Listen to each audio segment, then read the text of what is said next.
Olá pessoal, tudo bem? Um grande abraço para você ligado aqui no LAC Concursos, o maior site de videoaulas do Brasil, quiçá das Américas.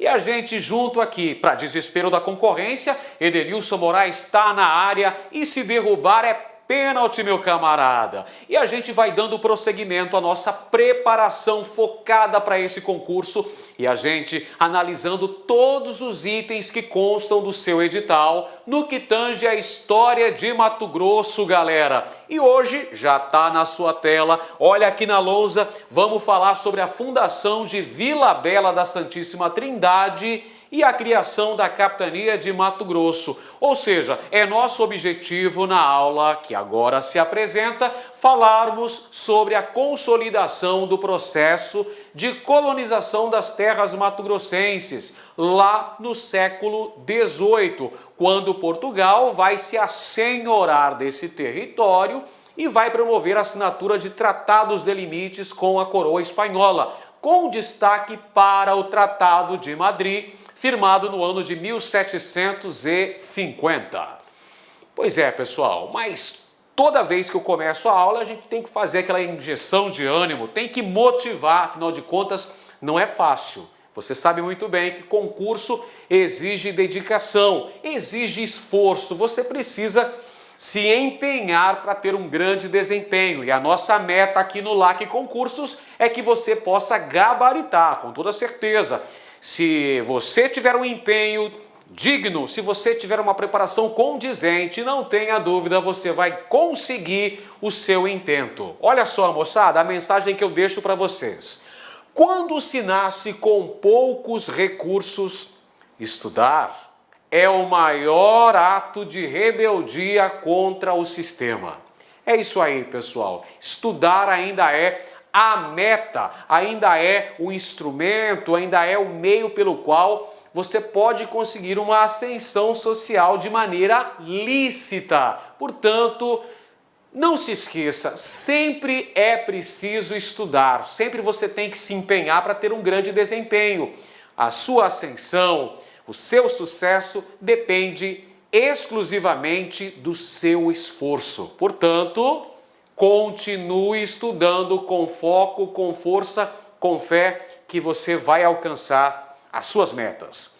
Muito bem, pessoal, vamos então falar sobre o processo que levou à fundação de Vila Bela da Santíssima Trindade, a primeira capital de Mato Grosso, e a criação da Capitania de Mato Grosso, que foi desmembrada da Capitania de São Paulo, lá no ano de 1748. Mas a gente precisa compreender todo esse processo.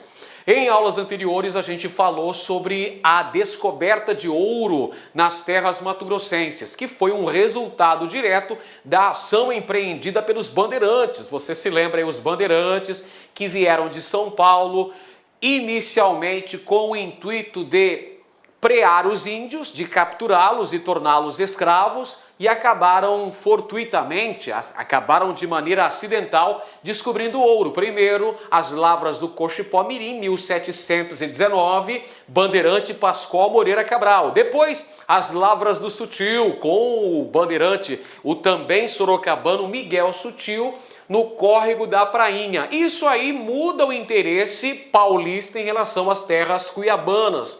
Passa a despertar a cobiça, o desejo do rápido enriquecimento para essa região. Tanto é que o governador da Capitania de São Paulo, com o objetivo de promover um aparato fiscalizador, de ficar acompanhando in loco a extração aurífera em terras mato-grossenses, em terras cuiabanas, veio residir em Cuiabá, elevando-a à condição de Vila Real do Senhor Bom Jesus de Cuiabá, no dia 1º de janeiro de 1727. E a gente falou em aulas anteriores, a aula sobre a fundação de Cuiabá, que Rodrigo César de Menezes permaneceu residindo na Vila Real do Senhor Bom Jesus de Cuiabá por 18 meses. E durante todo esse período implantou a cobrança de uma rigorosa fiscalização sobre a extração aurífera, cobrança do quinto, cobrança da captação, estabelecendo que o ouro extraído em Cuiabá deveria ser enviado para as casas de fundição, para que fosse feita a cobrança devida dos impostos. Por essa razão, o que vai acontecer aqui, pessoal? Um deslocamento populacional dos mineiros rumo ao oeste do território. Durante os meses em que permaneceu em Cuiabá o governador da capitania de São Paulo, houve uma evasão populacional. É claro que as pessoas, em razão dessas perseguições, em razão desse arroxo fiscal que foi implantado pelo governador de São Paulo, muitos vão evadir-se das minas cuiabanas. Alguns foram para Goiás, outros retornaram à capitania de São Paulo, outros ainda se embrenharam mais na direção oeste do território, vindo a descobrir as minas de Mato Grosso. Vou colocar aqui na tela para a gente perceber aqui, moçada. As famosas minas de Mato Grosso. Minas de Mato Grosso foram descobertas na região do Vale do Guaporé. São os irmãos Paes de Barros. Fernando e Arthur Paes de Barros foram os grandes descobridores das minas da região do Guaporé, Curumbiara, Galera, as minas localizadas ali na região oeste do território. Por que esse pessoal foi para lá, professor Ed?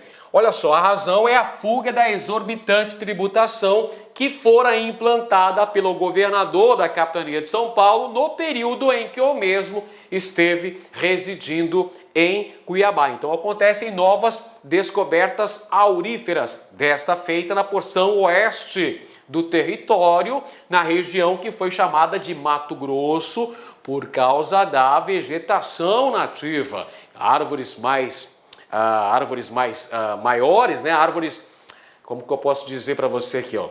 Árvores com uma vegetação mais densa, melhorou, né? Árvores com vegetação mais densa, uma mata um pouquinho mais fechada naquela área de transição do Cerrado para a Amazônia. Por isso que os sertanistas, os mineradores que para lá se deslocaram, chamaram essa região de Mato Grosso. E aí, olha só, o nome pegou, né? Acabou sendo o nome da capitania criada pela Carta Régia de 9 de maio de 1748. Legal então, moçada? Beleza então, olha só, a criação da capitania de Mato Grosso ocorreu a partir do desmembramento da capitania de São Paulo. A gente já falou que as minas cuiabanas estavam circunscritas à capitania de São Paulo. Cuiabá estava vinculada à capitania de São Paulo e das Minas. E aí, gradativamente, vão acontecer os desmembramentos. Por exemplo, Minas Gerais se desmembrou de São Paulo em 1720. Mato Grosso e Goiás, por sua vez, foram desmembrados da capitania de São Paulo pela Carta Régia de 9 de maio de 1748. Quais são as razões aí que o rei de Portugal resolveu promover, então, o desmembramento das terras mato-grossenses em relação à capitania de São Paulo? São vários fatores, você precisa ficar ligado aí, meu camarada, quais foram os fatores preponderantes que fizeram o rei de Portugal dividir esse território, criar uma nova capitania. Afinal de contas, a capitania de São Paulo era muito vasta, era uma capitania muito extensa. Isso dificultava sobremaneira a administração. O rei de Portugal também tinha em vistas favorecer o fortalecimento da fronteira no momento histórico de consolidação do domínio colonial português nesta porção da América. Nessa época aí, pessoal, meados do século XVIII, Portugal e Espanha sentavam-se à mesa para discutirem novos tratados. Afinal de contas, o Tratado de Tordesilhas tinha ficado obsoleto, já era letra morta, por conta dos avanços promovidos pelos portugueses em territórios que prioritariamente pertenceriam à Espanha, mas que foram efetivamente ocupados pelos portugueses. E aí a gente tem, em meados do século XVIII, vários tratados que são assinados. O principal deles, aquele que você precisa ficar ligado, é o Tratado de Madrid, que vai assegurar para Portugal a posse desse território, inclusive a recém-criada capitania de Mato Grosso. Olha só o contexto histórico, como tudo vai se ligar uma coisa na outra, pessoal. O desmembramento de Mato Grosso em relação a São Paulo, 1748. A assinatura do Tratado de Madrid, que consolidou a posse portuguesa desse território, 1750, portanto, 2 anos depois. A fundação de Vila Bela da Santíssima Trindade, a primeira capital dessa capitania, 1752, portanto, 2 anos depois da assinatura do Tratado de Madrid. Percebeu? Tudo dentro da lógica metropolitana de consolidação desse território como propriedade dos portugueses. Vai acompanhando o processo aí, galera. Quando assinou aí a ata, na verdade a Carta Régia, vou até escrever aqui na nossa lousa, Carta Régia, ou seja, uma carta assinada pelo rei de Portugal, Carta Régia, datada de 9 de maio de 1748, determinando então a criação da capitania de Mato Grosso. Aí ficou como governador de Mato Grosso nesse período, até a chegada do governador efetivo, Gomes Freire de Andrade, governador da capitania do Rio de Janeiro, teve a incumbência também, acumulou o cargo de governador de Mato Grosso, até que Rolim de Moura chegasse a Cuiabá e depois rumasse no Vale do Guaporé, onde edificou a primeira capital. Então vamos lá. Rolim de Moura, que é o verdadeiro primeiro capitão-general de Mato Grosso, só vem para essa região depois da assinatura do Tratado de Madrid, de 1750. Aí sim, Rolim de Moura, Antônio Rolim de Moura, o conde de Azambuja, vem para Cuiabá. De Cuiabá ele ruma para o Vale do Guaporé, onde edifica a 19 de março de 1752, Vila Bela da Santíssima Trindade. Olha só, então o Rolim de Moura, Dom Antônio Rolim de Moura Tavares, primeiro esteve em Cuiabá. Em Cuiabá ele delimitou algumas ordens que precisavam ser efetivadas, como por exemplo, a criação de uma missão jesuítica na região de Santana, atual Chapada dos Guimarães. A criação, olha, o padre Agostinho veio com o Rolim de Moura. Rolim de Moura trouxe os padres para Mato Grosso. Perfeito? Então determinou a criação de uma missão jesuítica para os índios mansos na região de Chapada, é a missão de Santana. Promoveu também a concessão de cartas de sesmarias, ou seja, de lotes de terra destinados à produção de alimentos nessa região.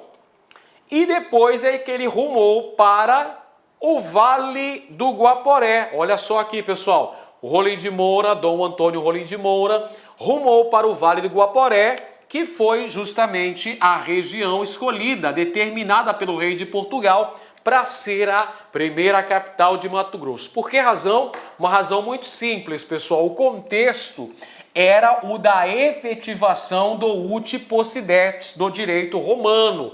O uti possidetis foi o princípio jurídico que norteou a assinatura do Tratado de Madrid entre Portugal e Espanha. Para efetivar o princípio do uti possidetis, quem ocupa tem a posse. O uti possidetis é uma espécie de uso capião. Por essa razão que Cuiabá foi preterida. Ou seja, Cuiabá, que já havia sido fundada em 1719, não foi a primeira capital. Por que razão? Porque necessariamente, por uma questão geopolítica, a capital precisava ficar junto à fronteira com o domínio espanhol. Tudo bem? Então, por essa razão é que Vila Bela da Santíssima Trindade foi, então, escolhida, foi eleita para ser a capital de Mato Grosso, por uma razão geopolítica, militar, uma questão de soberania, uma questão de estabelecer a defesa da fronteira oeste. Não é à toa que Mato Grosso tornou-se o antemural da colônia. Ou seja, era papel de Mato Grosso e de sua população defender a fronteira oeste da América Portuguesa. Maravilha! Olha aí está a fundação de Vila Bela da Santíssima Trindade. Olha a Vila Bela da Santíssima Trindade, fundada no Vale do Guaporé. É o estabelecimento do poder metropolitano nessa região. Como já dissemos aí, moçada, galera, presta bem atenção. Vila Bela foi escolhida para ser a primeira capital, obedecendo a questões geopolíticas e estratégicas. Vila Bela, uma cidade planejada, O Rolim de Moura, quando vem para Mato Grosso, ele já vem com os planos todos prontos. Vila Bela foi arquitetada lá em Portugal ainda. Perfeito? Ou seja, é uma cidade planejada com o objetivo de efetivar o uti possidetis. Rolim de Moura implanta, portanto, as repartições governamentais. Construiu, por exemplo, o Palácio dos Capitães Generais em Vila Bela, a sede do governo, a sede do poder administrativo, implantou toda a estrutura burocrática da capitania de Mato Grosso, mandou erigir também a catedral, a igreja matriz de Vila Bela. Tudo isso são ações tomadas por Rolim de Moura, além dos benefícios aos novos moradores da Vila Capital. Claro, era o objetivo do governador, do capitão-general da capitania de Mato Grosso, Dom Antônio Rolim de Moura, incentivar a vinda de novos moradores para a Vila Bela. Então vai fazer algumas concessões, algumas isenções do pagamento de impostos para atrair uma população para efetivar então essa região. Promoveu também a criação da Companhia dos Pedestres para fazer a defesa dessa região próxima à província de Morros e Chiquitos, ou Mochos e Chiquitos, se você assim preferir. Nessa região de fronteira com o domínio espanhol, tínhamos duas missões jesuíticas do lado espanhol. A missão jesuítica de Mochos e a missão jesuítica de Chiquitos. Então, por essa razão, olha só, o poder metropolitano vai ficar nessa região de fronteira com o domínio espanhol aqui na América do Sul, galera. Bom, com o estabelecimento de Vila Bela, capital da capitania de Mato Grosso, Dom Rolim de Moura também precisava estabelecer o abastecimento da capital, o abastecimento de mercadorias necessárias para a sobrevivência dos moradores da Vila Capital. Como é que era o abastecimento de Cuiabá, professor? Só para a gente fazer um paralelo, para a gente comparar esse processo de abastecimento. Veja só, o abastecimento de Cuiabá era feito pelas monções paulistas, que também pode ser denominada de monções do sul, que vinham através dos rios da região, trazendo uma grande gama de mercadorias para abastecer Cuiabá. Eram feitas 2 vezes por ano, a viagem durava de 4 a 6 meses, dependendo do volume de água dos rios. Maravilha!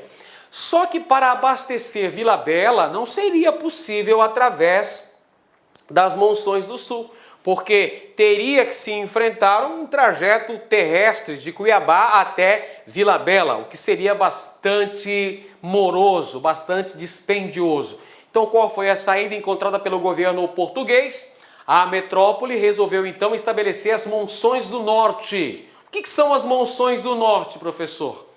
O rei de Portugal promoveu a criação da Companhia de Comércio do Grão-Pará e Maranhão. Presta bem atenção. Companhia de Comércio do Grão-Pará e Maranhão era uma empresa estatal, empresa pertencente à coroa portuguesa, que fazia o abastecimento de Vila Bela, estabelecendo a ligação comercial entre as vilas de Santa Maria de Belém do Grão-Pará, capital do Grão-Pará, e Vila Bela da Santíssima Trindade, capital de Mato Grosso. Beleza? E como é que era feita essa ligação, esse intercâmbio aí, professor? Era feito também pela via fluvial, aproveitando os recursos hídricos da região, ou seja, a bacia amazônica, através dos rios da bacia amazônica. Olha só, bacia amazônica, professor.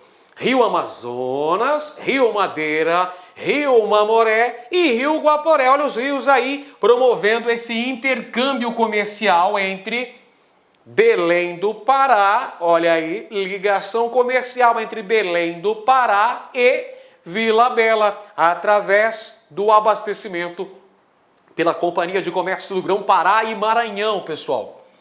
Porém, olha só, essa companhia de comércio que trazia para Vila Bela uma série de mercadorias, ferramentas de trabalho, medicamentos, alimentos diversos, dentre eles o sal, trazia os escravos africanos vinham também através da Companhia de Comércio do Grão-Pará e Maranhão. Porém, essa companhia, pessoal, no retorno, ela voltava com algum ouro extraído de Vila Bela. Então veja, ela trazia uma série de mercadorias de Belém do Pará para Vila Bela e voltava com o ouro que era extraído também na região guaporeana.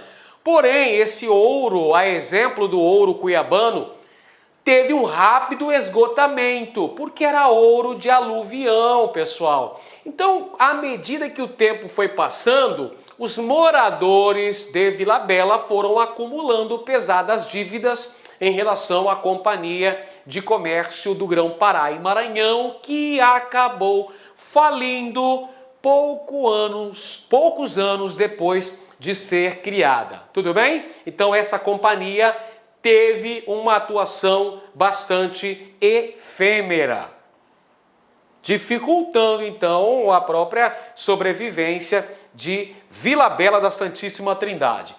Um outro fator muito importante que a gente precisa mencionar quando a gente fala de Vila Bela é estudar, por exemplo, a questão da insalubridade guaporeana, pessoal. A questão da insalubridade da região do Vale do Guaporé. Como assim insalubre, professor? Me explique mais. Conte-me tudo e não me esconda nada, tio Ed. Por favor, elucida essa dúvida, ó dúvida cruel. Eu explico para você aí, pessoal. Um clima pouco saudável na região guaporeana. Um clima que fazia mal à saúde, evidentemente. Olá, meus amigos, minhas amigas, sou o professor Luiz Antônio Carvalho, com muito prazer, muita satisfação, estou aqui para fazer um convite muito especial para você que quer estudar com antecedência, com planejamento, com foco para o concurso da Prefeitura Municipal de Cuiabá. Você acabou de assistir um vídeo demonstrativo, não é nem uma aula completa, para você conhecer os nossos professores, os nossos mestres aqui da Lá Concursos. Eu digo para você o seguinte, nós aqui da Lá Concursos, nós estamos fazendo um super curso pré-edital para a Secretaria Municipal de Educação de Cuiabá. Concurso esse autorizado, concurso esse que, segundo o prefeito, deve ser publicado edital ainda no primeiro semestre de 2019. Claro que isso pode se antecipar um pouquinho, atrasar um pouquinho, mais importante que o concurso vai sair. Este nosso curso pré-edital custa apenas 10 parcelas de R$20, é isso mesmo, R$200. Professor, presta, é bom? Cara, testa, vai lá, experimenta que você vai ficar fã de carteirinha da Lá Concursos, né? Para prazo de acesso 120 dias. Nesse prazo de acesso, eu quero falar para vocês o seguinte, né? Este curso é um pré-edital básico, que a gente tentou aí montar uma estrutura para atender tanto os cargos de nível médio quanto nível superior. Quando o edital for publicado, né, nesse período aí, se você tiver prazo de acesso válido, você vai ter condições de fazer o seguinte, o upgrade da sua assinatura. A gente vai estar ajustando a custo zero para vocês, claro, dentro da nossa matriz curricular. Professor, depois dos 120 dias, o negócio enrolou. Aí é o seguinte, aí você tem direito a 50% de desconto na renovação da sua matrícula por mais 120 dias. Bacana? Então espero vocês aqui na Lá Concursos, pode ter certeza absoluta. Nós fizemos aí uma campanha aí de sucesso em 2017 na SEDUC. Nós tivemos alunos aprovados dentro do número de vagas. Quase 1.200 alunos aprovados no concurso da SEDUC 2017. Classificado foram milhares de alunos aí. Tudo bem, meus amigos? Um forte abraço, fiquem com Deus. Espero vocês aqui na Lá Concurso. Tchau, fui!